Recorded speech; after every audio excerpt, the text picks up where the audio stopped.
Bakit sunog? Hindi naman nagsunog ngayon ah. Boss. Matik yan. Hindi na bago sa atin ito kasi paulit-ulit natin ginagawa ito. Hatak. Paulit-ulit din namin. Tinutumpak. Palma na yan, Palma. Ano yung ipas? Di! Krista! Switch the pool. Boss. Paul! Pool. Kolda! Boss. Sa pin. Sa pin. Ricky! Bago ba yan? Imda!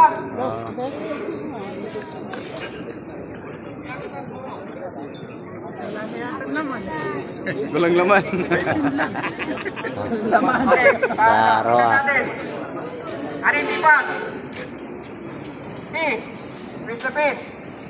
Ito yung pin. Ito po yung pin. Kung nakikita ninyo sa mga nasa unahan, ito po yung pin. I-twist na po natin yan. Then ano po yung pin? Pull the pin. Ito rin po yung hihilahin natin. Pag-hila natin, ito really na po pwede natin i-squeeze yan. Pero bago natin i-squeeze yan, aim the nozzle to the base of the fire. Nakaintindihan? no. And S, squeeze the lever. Ito po yung lever natin. Ito po yung nozzle ha. Tinututok natin sa base. Ito po yung lever. Bago natin i-squeeze, dapat nakatutok na tayo doon sa base ng fire. Hindi po sa gitna, hindi po sa taas, dapat nasa base. Bakit po?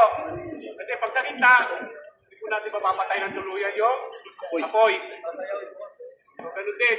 Then, dapat tawag natin yung hose bago natin i-squeeze yung lever.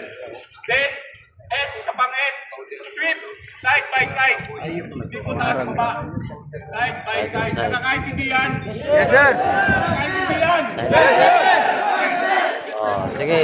Sample. Sample.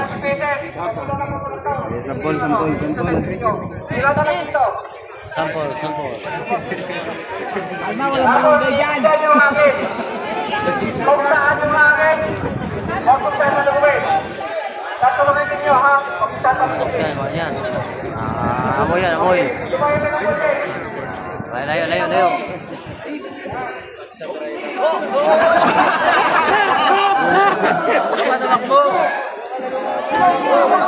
Hindi naman tayo, guys. Kasuloy namin ang bomba. Uy,